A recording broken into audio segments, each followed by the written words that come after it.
الحمد للہ رب العالمین والصلاة والسلام علی سید الانبیاء والمرسلین وعلی آلہ الطیبین الطاہرین المہدیین المظلومین واصحابہ المتقین المخلصین الراشدین العادلین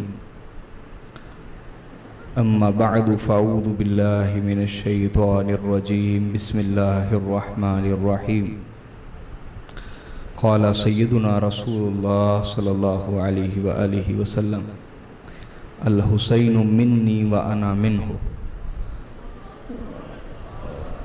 صدق رسول اللہ صلی اللہ علیہ وآلہ وسلم۔ محترم معزز حاضرین، السلام علیکم ورحمۃ اللہ وبرکاتہ۔ الحمدللہ تعالی اللہ کا شکر ادا کرتے ہیں جس کی توفیق کے خاص سے ہم سب جمعۃ المبارک کے دن اللہ کے گھر میں حاضر ہیں۔ آج کا خطبہ جمعہ کا موضوع ضرورت حسینیت پر ہے، یعنی حسینیت کی ضرورت کیوں ہے، حسینیت کی ضرورت کیوں ہے۔ بزرگ حضرات یہاں بیٹھے ہیں، جانتے ہیں کہ پہلے لوگوں کے ہاں رواج تھا، رسول اللہ کے اہل بیت کی ان شہادت کے دنوں کا بڑا احترام کیا جاتا تھا، حتیٰ کہ لوگ ہنسنا بھی برا سمجھتے تھے ان دنوں میں، اس قدر احترام باقی تھا۔ یعنی بہت دور نہیں، میں اپنے بچپن کی بات کروں تو ہمارے گھروں میں یہ تعلیم تھی باقاعدہ، ان ایام کا احترام، ان ایام کی نسبت جن شہادتوں کی طرف ہے ان شہادتوں کا احترام، جن شہیدوں کی طرف سے ان ایام کی نسبت ہے ان شہیدوں کا احترام علیہم السلام۔ تو یہ ایک ماحول باقی تھا۔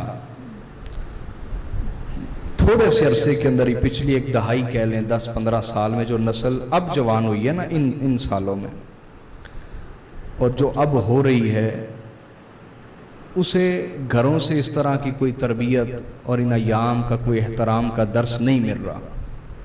لوگ بالکل اس کو ایک روٹین کے دن لیتے ہیں، معمول کے دن لیتے ہیں، حالانکہ اللہ تعالیٰ نے قرآن پاک میں فرمایا ہے کہ اللہ کے دنوں کی یاد دلایا کرو، اللہ کے دنوں کی بولیے یاد دلایا کرو، وہ دن جن کی نسبت اللہ کے ساتھ ہے، اللہ کے دین کے ساتھ ہے، اللہ کے اولیاء کے ساتھ ہے، اللہ کے انبیاء کے ساتھ ہے، ان کی یاد دلایا کرو، یاد تازہ کیا کرو، ان کی یاد بولیے یاد تازہ کیا کرو۔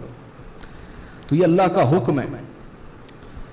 تو پرانے لوگوں میں اور بزرگوں میں یہ چیز تھی، اب ختم ہوتی چلی جا رہی ہے۔ لیکن میرے بھائیوں، کیا لوگوں کو آج موت نہیں آتی؟ بولے نا، کیا موت آنا ختم ہو گئی ہے؟ کیا قبر میں اب لوگ نہیں جاتے؟ کیا قبر میں رسول اللہ کا اب سامنا نہیں ہوتا؟ کیا اب جنت میں لوگ نہیں جانا چاہتے؟ بولیے نا۔ اگر جانا چاہتے ہیں تو جس طرح پہلے ادوار میں، پہلے دور میں عشق نبی کی ضرورت تھی، عشق علی کی ضرورت تھی، حسینیت کی ضرورت تھی، اسی طرح آج کے دور میں بھی اس کی ضرورت ہے، بلکہ آج کے دور میں پہلے ادوار کی نسبت زیادہ ضرورت ہے، پہلے دور کی نسبت بولیے زیادہ ضرورت ہے۔ جس طرح پہلے لوگوں کو دین کی ضرورت تھی، اسی طرح آج بھی ضرورت ہے۔ میری بات آپ سمجھے یا نہیں سمجھے؟ بولیے۔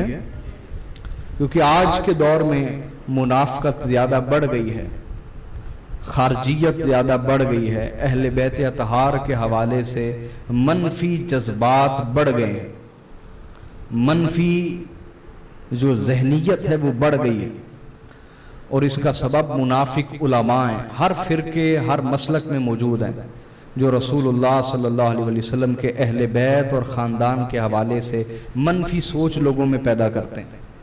جہاں عقیدت تھی، جہاں محبت تھی، جہاں ادب تھا، اس کی جگہ منفی سوچ لوگوں میں پیدا کرنے کی کوشش کر رہے ہیں. تو یہ منافقت اہل بیت اطہار سے اور خارجیت یہ اس دور میں زیادہ بڑھی ہے. اس لیے اس دور میں حسینیت کی ضرورت زیادہ ہے. حسینیت کی ضرورت بولیے زیادہ. اور یاد رکھیں کہ یہ حسینیت اور شہادت کربلا، جو کربلا میں شہادتیں ہوئیں، یہ معمولی شہادت نہیں ہے. اس چیز کی اہمیت ہمیں اپنے دلوں میں پیدا کرنی ہوگی، اپنے گھروں میں، اپنی نسلوں میں پیدا کرنی ہوگی کہ یہ کوئی معمولی شہادت نہیں ہے کہ امام حسین علیہ السلام ابھی دنیا میں بھی نہیں آئے اور حضور ان کی آنے کی خوشخبری دے رہے ہیں. آقا علیہ الصلوۃ والسلام بولیے ان کے آنے کی خوشخبری دے رہے ہیں. حضرت ام فضل کو دی نا خوشخبری، انہوں نے خواب میں دیکھا کہ حضور علیہ الصلوۃ والسلام کا جسم مبارک ایک ٹکڑا کٹا ہے اور ان کی گود میں آ گرا ہے. پہلے آواز ٹھیک تھی، ایک ٹکڑا کٹ کے حضور علیہ الصلوۃ والسلام کے جسم مبارک کا ان کی گود میں آ گرا.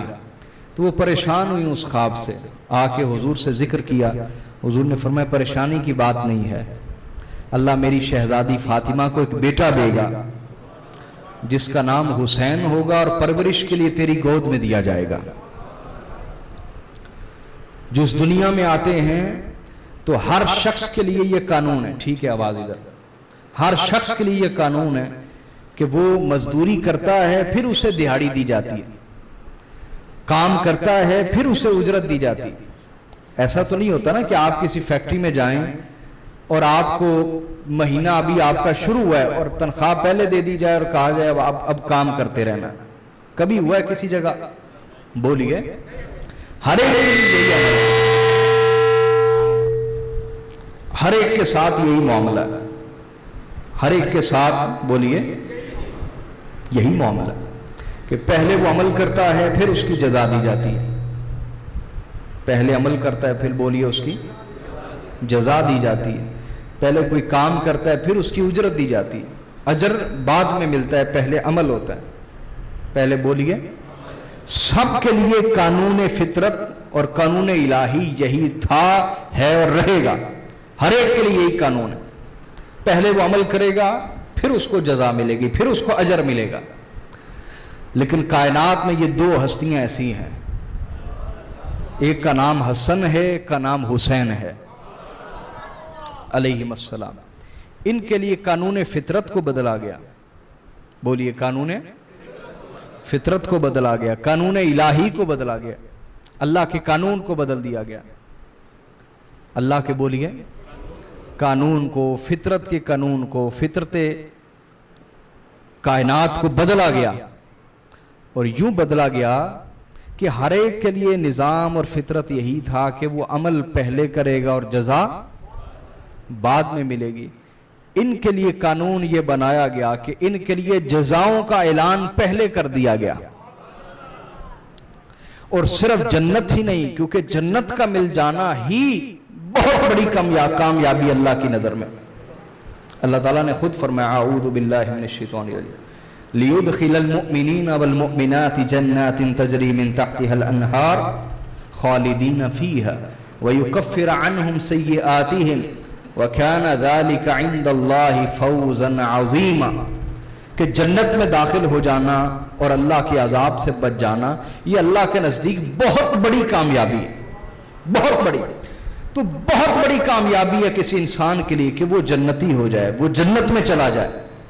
لیکن امام حسن و حسین علیہم السلام کے لیے یہ اللہ رب العزت نے قانون بدلا کہ ان سے شہادتیں بعد میں لی گئیں، اور نہ صرف جنت بلکہ جنت کی کل سرداریاں انہیں پہلے عطا کر دی گئی. کل سرداریاں نبی علیہ الصلوۃ والسلام کے اہل بیت کو دے دی گئی. حضور کے بولیے اہل بیت کو دے دی گئی. تو یہ کوئی معمولی شہادت نہیں ہے. جنت کی سرداری جن کے پاس ہے اور ان کی محبت اور غلامی کے بغیر کسی بھی شخص کو جنت نہیں مل سکتی، چاہے وہ جتنا مرضی نیک عابد زاہد پرہیزگار اپنی طرف سے مولوی پیر خطیب بنتا ہو، وہ جو مرضی اپنے دماغ سے بنا پھرا ہو، اگر ان کی غلامی اختیار نہیں کی ہوئی، ان کی بولیے غلامی سمجھتے ہیں کیا کانسیپٹ ہے؟ بولیے نا، ان کی غلامی اختیار نہیں کی ہوئی تو کسی کو بھی جنت نصیب نہیں ہو سکتی۔ یہ ان کی شہادتوں کی بات ہے، اس لیے سمجھنے کی کوشش کریں اور اس موضوع کی حساسیت اور اس موضوع کی اہمیت کو جاننے کی کوشش کریں، جو آج بہت بڑی تعداد میں منافق علماء ختم کر رہے ہیں، اور بہت تھوڑے مخلص علماء ہیں، سچے حق والے علماء ہیں جو نہ ہونے کے برابر ہوتے ہیں، آٹے میں نمک جتنے ہوتے ہیں یا شاید اس سے بھی کم، جو حسینیت کا پرچار کرنے والے لوگ ہیں اور کسی منافقت اور کسی قسم کی خارجیت سے ڈرنے والے لوگ نہیں ہوتے، اللہ کے لیے یہ پیغام آگے پہنچانے والے ہوتے ہیں۔ یہ بہت معمولی تھوڑے لوگ ہیں کم تعداد میں، وہ یہ سلسلہ جاری رکھتے ہیں، وہ یہ سلسلہ بولیے جاری رکھتے ہیں۔ تو آقا علیہ الصلوۃ والسلام نے آنے کی بشارت دی، اور ابھی بچپن ہے کہ حضور نے جنت کی سرداری کی بشارت دی، اور اس بشارت میں نہ صرف امام حسن و حسین کے لیے بات تھی بلکہ کل امت کے لیے بھی بات تھی کہ تمہیں تمہارا سردار بتا دیا گیا ہے، نہیں سمجھ آئی؟ تمہیں تمہارے سردار بتا دیے گئے ہیں، دکھا دیے گئے ہیں، بس غلامی اختیار کرنا تمہارا کام ہے۔ تمہیں جنت کے سردار یہ بتا دیے گئے ہیں، دکھا دیے گئے ہیں، اب ان سے کتنی وفا کرنی ہے، کتنا رشتہ نبھانا ہے، کتنی نسبت جوڑنی ہے، یہ تمہارے اوپر ہے۔ تو اس خبر میں امت کے لیے بھی خبر تھی، اس خبر میں بولیے امت کے لیے بھی خبر تھی کہ سیدھی راہ تمہیں دکھا دی گئی ہے، حسن و حسین کی ذات علیہم السلام، اب تمہارے اوپر ہے کہ تم ان کے ساتھ کیسے چلتے ہو۔ اور پھر آقا علیہ الصلوۃ والسلام گود میں بٹھاتے، کیا گود میں بٹھاتے، اور گود میں بٹھا کے فرماتے کہ یہ میرے بیٹے ہیں اور میری بیٹی کے بیٹے ہیں، میرے بیٹے ہیں اور میری، یہ رسول اللہ کی اولاد کا معاملہ ہے۔ میری بات سمجھ آ رہی ہے یا نہیں آ رہی؟ اس لیے اس حوالے سے جو ایک حساسیت اور اہمیت کو کم کرنے کی کوشش کی گئی ہے اور کی جا رہی ہے، اور یہ آپ کے سامنے یہ جو ایام ہیں، ان ایام میں آپ دیکھیں، آپ بہت سارے لوگوں کی تقریر سنیے گا، اس میں بھی آپ کو وہ ولولہ، وہ شوق، وہ جذبہ نظر نہیں آئے گا جو ایک عاشق، ایک محب اپنے محبوب کے بارے بات کرتا ہے۔ بڑا روکھا پن سا محسوس ہوگا آپ کو کہ جیسے وہ کسی مجبوری کے تحت بات کر رہا ہو اس موضوع پہ۔ سمجھ رہے ہیں یا نہیں سمجھ رہے؟ تو آقا علیہ الصلوۃ والسلام گود میں بٹھاتے اور ایک طرف اپنے شہزادے ابراہیم کو بٹھاتے، کبھی انہیں چومتے اور کبھی انہیں چومتے، امام حسین علیہ السلام کو۔ تو یہ معمولی شہادت نہیں ہے کہ حضرت جبرائیل علیہ السلام نے آ کے خود خبر دی، یا رسول اللہ صلی اللہ علیہ وسلم، حضور آپ کو دونوں سے بڑا پیار ہے؟ حضور نے فرمایا بڑا پیار ہے۔ کہا حضور ان میں سے ایک اللہ چاہتا ہے آپ اللہ کو دے دیں، ان میں سے ایک اللہ کو دے دیں۔ تو آقا علیہ الصلوۃ والسلام نے فرمایا جبرائیل اگر میں ابراہیم کو دیتا ہوں اپنے بیٹے کو تو صرف میں روؤں گا، اور اگر حسین کو دیا تو میں تو روؤں گا ہی، میری بیٹی فاطمہ بھی روئے گی، اور فاطمہ کی آنکھ میں آنسو میں نہیں دیکھ سکتا، میرے بیٹے کو قبول کر لیا جائے۔ تو آقا علیہ الصلوۃ والسلام نے وہ حسین علیہ السلام جن پر حضور نے اپنے شہزادے حضرت ابراہیم کو فدا کیا، یہ ان کی شہادت کی بات ہے، یہ معمولی ہستی کی بات نہیں ہے، جن کو حضور اپنے کندھوں پہ بٹھاتے اور دیکھنے والا کہتا کہ شہزادو مبارک ہو تمہاری سواری کتنی اچھی ہے، تو حضور فرماتے دیکھنے والے سواری کو دیکھتے ہو، سوار کو نہیں دیکھتے؟ اگر سواری نایاب اور بے مثل ہے تو سوار بھی تو بے مثل اور نایاب ہیں، تم سواروں کی طرف کیوں نہیں دیکھتے؟ اور کبھی میرے آقا صلی اللہ علیہ وسلم انہیں اپنے پیٹ پہ چڑھاتے، کھلاتے، اور کبھی آقا علیہ الصلوۃ والسلام ان کے لیے اونٹ بن جایا کرتے، ان کو اپنے اوپر بٹھاتے اور ایسے ایسے چلتے اور پوچھتے حسن تمہارا اونٹ کیسا ہے، حسین تمہارا اونٹ کیسا ہے، ہائے ہائے ہائے۔ اور کبھی حضور نے ان کے گالوں سے چوما، کبھی آنکھوں سے چوما، کبھی ماتھے سے چوما، کبھی ہونٹوں سے چوما، کبھی ہاتھوں سے چوما، کبھی پیروں سے چوما۔ یہ کن ہستیوں کے متعلق بے قدری والے جذبات اور بے قدری والی ایک کیفیات لوگوں میں پیدا کرنے کی کوشش کی جا رہی ہے۔ کبھی ہم نے سوچنے کی کوشش کی یہ کیسی منافقت امت میں پیدا کی جا رہی ہے؟ یہ وہ شہزادے جن کے متعلق خود صحابہ کرام کہتے ہیں یہ شہادت معمولی نہ تھی، ہم حضور علیہ الصلوۃ والسلام کے دور میں ایک دوسرے سے بات کرتے تھے کہ امام حسین علیہ السلام کو کربلا میں شہید کیا جائے گا۔ یعنی ان کی شہادت کی خبریں اس قدر پھیلا دی گئی تھی کہ لوگ آپس میں ایک دوسرے سے اس موضوع پہ بات کرتے تھے۔ یہ کوئی معمولی شہادت نہیں ہے جس کے متعلق بے اہمیتی لوگوں میں پیدا کی جا رہی ہے، اور یہ کام منافق علماء کر رہے ہیں، خارجی علماء کر رہے ہیں، خود کر رہے ہیں۔ اور پھر حضرت ام سلمہ رضی اللہ تعالی عنہا، ان کو آقا نے بتایا کہ جبرائیل میرے پاس آئے تھے اور انہوں نے آ کے خبر دی یا رسول اللہ آپ کے شہزادے حسین کو کربلا کے ریگزار میں پیاسا شہید کر دیا جائے گا، اور یہ اس ریگزار کی مٹی ہے، جب یہ مٹی خون بن جائے تو سمجھیے گا آپ کا شہزادہ شہید کر دیا گیا۔ حضرت ام سلمہ نے ایک شیشی میں وہ مٹی سنبھال کے رکھی، اس کو دیکھتی رہتی تھی۔ یہ اہتمام تھے میرے نبی کے کہ اس شہادت کو معمولی مت سمجھیے گا، اس کا بہت بڑا تعلق ہے امت کے ساتھ اور دین کے ساتھ۔ میری بات سمجھ رہی ہے نہیں؟ اور پھر حضرت مولا علی المرتضیٰ جب جنگ صفین کے لیے جا رہے تھے نا، تو کربلا کے میدان سے گزرے تو آپ نے یہ ہاتھ بلند کیا اور کہا صبرن یا ابا عبداللہ، صبرن یا ابا عبداللہ، صبرن یا ابا عبداللہ۔ امام حسین کی کنیت ہے اے ابو عبداللہ صبر کرنا، اے ابو عبداللہ صبر کرنا، اے ابو عبداللہ صبر کرنا۔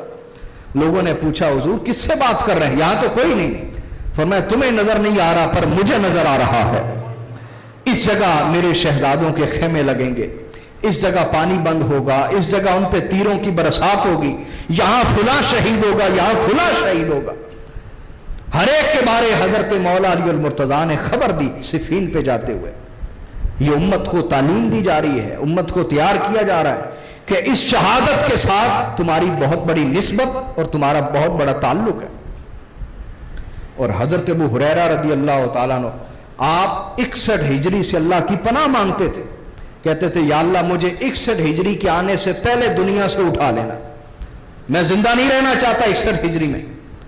لوگ ان سے پوچھتے کیا ماجرا ہے؟ کہا تمہیں کیا خبر، رسول اللہ کے نواسے اس سال میں شہید کیے جائیں گے، اور جو امت پر فتنے اور آزمائشیں اور فتنے ٹوٹیں گے ان کی تمہیں خبر نہیں، مجھے خبر ہے۔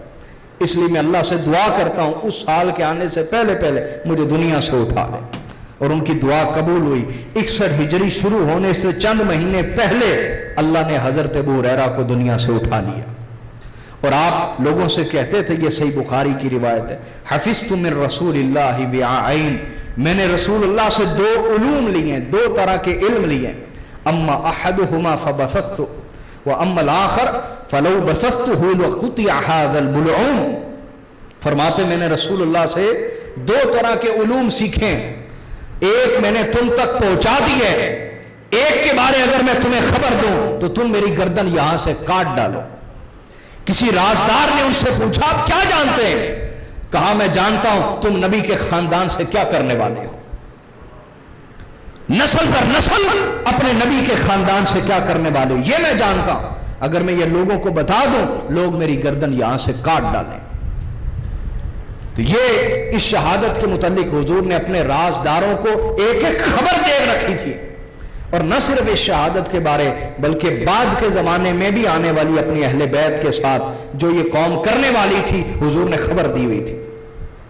آقا علیہ الصلوۃ والسلام نے بولی ہے، اور اس میں ایک واضح بات یہ جان لیں، رسول اللہ کے خاندان کے ساتھ ہر دور میں زیادتی کرنے والے لوگ کبھی سکھ نہیں پائیں گے، آپ کبھی ہندو نہیں پائیں گے، عیسائی نہیں پائیں گے، یہودی نہیں پائیں گے۔